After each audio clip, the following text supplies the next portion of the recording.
C'est très important, ça nous rappelle ce qu'est l'Église en fait. Que L'Église n'est pas une institution avec un autre chef que le Christ lui-même et un autre esprit que l'Esprit Saint lui-même. Et cette primauté du Christ, cette unité de l'Esprit s'exprime à travers le concile des évêques, à travers tous les temps. Donc, ça veut dire que on dit ça de l'Église, on dit que l'Église est conciliaire, hein, synodale, si vous préférez, enfin conciliaire, c'est-à-dire qu'en fait son organisation euh, est toujours sur le modèle enfin, du Père, du Fils et du Saint-Esprit, c'est-à-dire des personnes égales, hein, qui s'entendent, qui se comprennent, qui sont en communion les unes avec les autres, et qui vivent l'unité et la vie et la vérité divine. Et c'est ça, si vous voulez, c'est ça l'Église, et c'est ça qui nous fait vivre. Nous sommes tous baptisés, chrismés, communiés, mariés, ordonnés, etc., par ce principe-là, si vous voulez, le principe trinitaire et le principe conciliaire de l'Église. C'est très important. Il faut être vigilant, parce que ce n'est pas toujours facile à conserver. Mais donc, on pas qu'on prie pour les évêques, on prie pour tous les chefs spirituels qui sont les nôtres, afin qu'ils arrivent vraiment à fonctionner de cette façon-là, et que même ceux qui sont évêques d'une ville plus importante, qui arrivent, de toute façon, ils sont des évêques parmi les autres. Il n'y a pas d'évêques au-dessus des évêques. Ça, c'est très important. Même le patriarche de Constantinople, si vous voulez, qui est le premier parmi les évêques sur la terre, si vous voulez, il n'est pas l'évêque des évêques. Il n'est pas au-dessus des évêques. Et même lui, ou les patriarches, notre propre patriarche Daniel, notre métropolite, enfin, tous les hiérarques que nous pouvons connaître, tous, si vous voulez, fonctionnent de cette façon-là. Ça fonctionne de manière conciliaire, c'est-à-dire se retranchent les uns derrière les autres, cherchent toujours l'unité d'esprit, l'unité de vérité, l'unité de foi, l'unité de vie, sacrifient même leur vie pour que cette unité existe. Vous voyez, donc c'est très important. C'est pas institutionnel, si vous voulez, c'est vraiment charismatique, c'est sacramentel. Si vous voulez, l'Église, c'est pas vraiment une institution comme une société ou un syndicat. C'est pas ça, si vous voulez, c'est une manière de fonctionner divine, en fait. Et c'est ce fonctionnement divin qui mérite le nom d'Église à ce qui nous fait vivre. Et il faut faire très attention à ça, même dans les paroisses, même en famille, on retrouve le principe conciliaire toujours, entre les parents, entre les époux. Il ne doit pas y avoir de domination, il ne doit pas y avoir de pouvoir. Dans les paroisses, il n'y a pas ça, il n'y a pas ça, il n'y a pas ça, si vous voulez.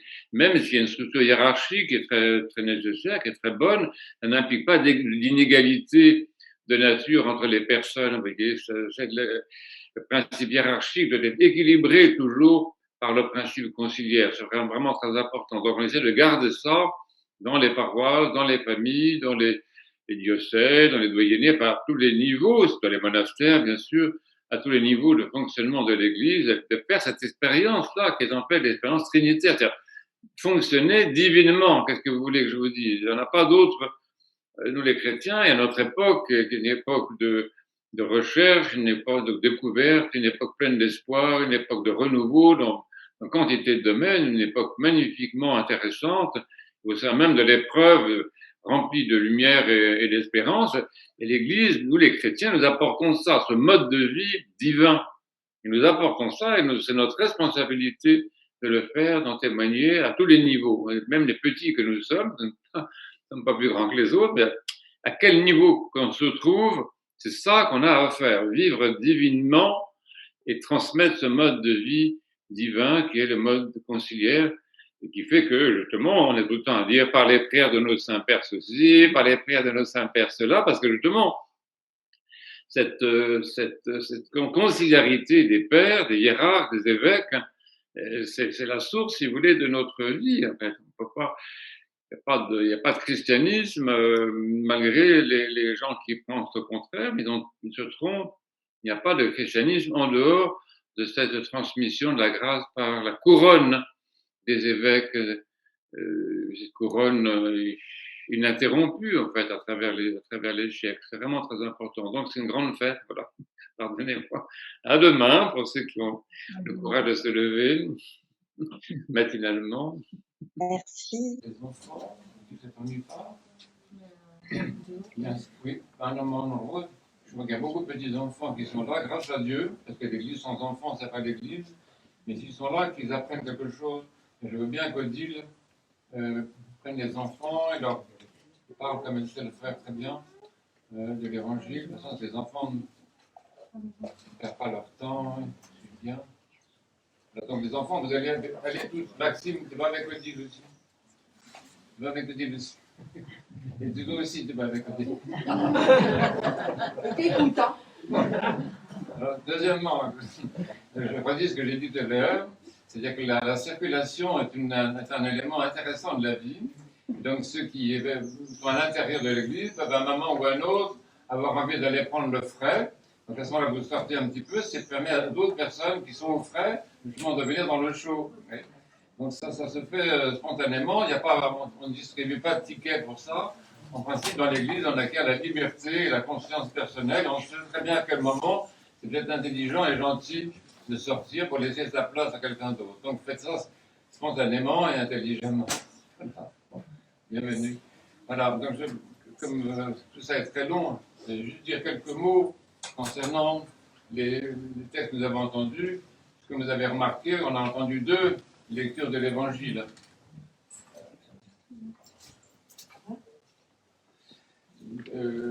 Donc d'abord, vous avez entendu très bien. On essaie de dire les prières fort et distinctement pour que tout le monde entende. S'il y a des personnes au-delà de la vie qui n'entendent pas, levez la main et dites quand vous n'entendez pas. C'est à nous à faire l'effort de parler clairement et distinctement. Voilà. Oh, donc on continue. Donc quelques mots. Donc vous avez entendu cette histoire du centurion que vous connaissez par cœur parce que vous lisez l'Évangile tous les jours. Et vous avez entendu cette parole qui est la prière du Christ adressée au Père Céleste. Vous avez déjà entendu 100 fois, mais qui reste quand même très mystérieuse et très profonde. Mais dans ces deux textes, il y a quelque chose qui est commun concernant l'actualité. Parce que ce qui est utile le dimanche, c'est de venir à l'église pour entendre l'évangile et entendre qu'est-ce qui est le message de Dieu pour ce qu'on vit. Et donc notre travail, si je peux dire, notre mission par l'Esprit Saint, c'est de toujours contextualiser, comme on dit en mauvais français, bon, très beau comme expression, contextualiser la parole de Dieu, c'est qu'est-ce que Dieu nous dit aujourd'hui, cette semaine, etc., en ce temps que nous vivons. C'est ça qui est intéressant, si vous voulez.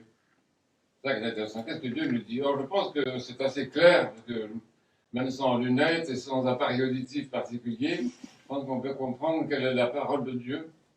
Donc ici, vous savez que nous vivons des périodes difficiles avec une crise politique très grave dans notre pays, et donc en toutes sortes de formes de malaise que je ne vous décrirai pas, parce que tout le monde est plongé dans l'actualité, donc c'est pas à moi de vous en faire la description.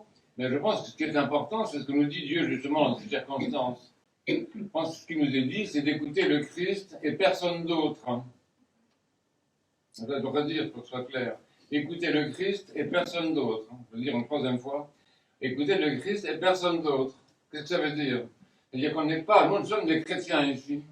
Et les chrétiens ne sont pas dans le monde pour écouter les idéologies à la mode, les partis politiques d'extrême droite, ou de moyenne droite, ou de gauche. C'est pas notre problème, vous voyez. Et je regrette, et je le dis clairement, je regrette qu'il y ait dans l'Église des personnes qui, s'identifient à des positions politiques. Parce que ça n'a rien de chrétien. Jamais un chrétien ne fait ça. Un chrétien ne s'identifie pas à une position politique. Et c'est clair, ça. Notre chef, notre patron, notre guide, notre maître, c'est le Christ. Et notre programme politique, notre programme pour la société, c'est l'Évangile. Et pas autre chose, vous voyez. Donc ça, je le dis très nettement. C'est ça le message du Christ aujourd'hui. Il nous montre le centurion, qui est un homme très sympathique, que tout le monde connaît très bien, qui nous ressemble beaucoup. C'est un homme comme tout le monde. Et il vient vers le Christ.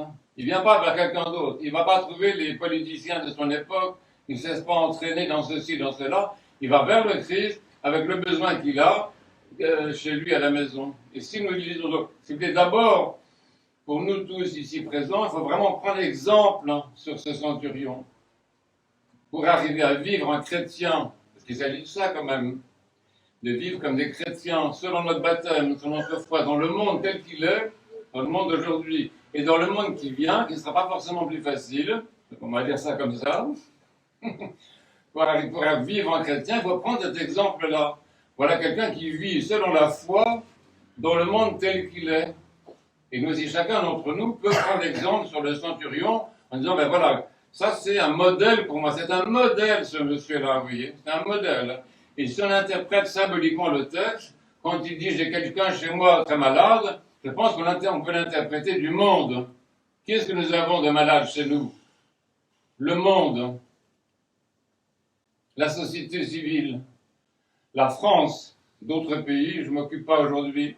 Et c'est ça que nous avons chez nous de malades, notre pays, notre société et le monde contemporain. Et pour ce monde qui est malade, nous venons vers le Christ, pas vers tel gouvernement ou tel chef politique, comme j'ai dit, tel meneur politique.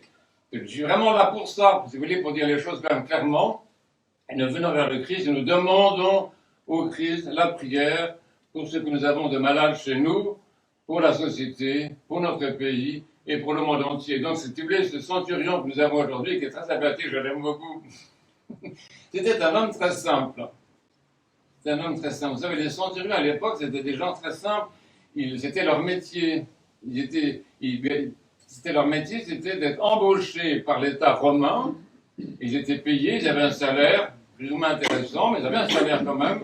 Ils avaient un salaire pour faire leur métier d'armée, c'est tout. Ils n'étaient pas méchants, ils n'étaient pas agressifs, c'était simplement leur métier. Donc ce monsieur dont le métier, qui gagne sa vie, qui nourrit sa famille, comme ça, voilà ce qu'il fait, il vient. Mais c'est un sens symbolique, vous voyez. Il faut lire l'évangile en disant, mais qu'est-ce que ça veut dire pour aujourd'hui, vous voyez. Donc c'est ça la parole la plus importante. Et dans l'autre évangile qu'on a entendu après, c'est super intéressant aussi. Donc vous avez bien entendu tout ça. Le Christ dit une chose extraordinaire. Ça veut dire, ça se rapporte à ce que je viens de dire. Il dit, je ne prie pas pour le monde. Oh, le Christ ne prie pas pour le monde, c'est affreux ça. Non, il dit, je ne prie pas pour le monde, je prie pour ceux, dit-il au Père, je prie pour ceux que tu m'as confiés. C'est-à-dire, les fidèles, ceux qui croient en lui. Ça, c'est très intéressant. Ça veut dire que le Christ ne se substitue pas à notre responsabilité. Nous allons vers lui pour prier pour le monde, pour prier pour la société, tout ce que je viens de dire, comme ce bon centurion très sympathique. Mais lui, si vous voulez, il prie pour nous. C'est-à-dire, il prie pour que chacun d'entre nous ait un sentiment de responsabilité, ait une maturité, ait un discernement, ait une liberté de penser, et le courage de ses opinions. Que chacun d'entre nous soit libre.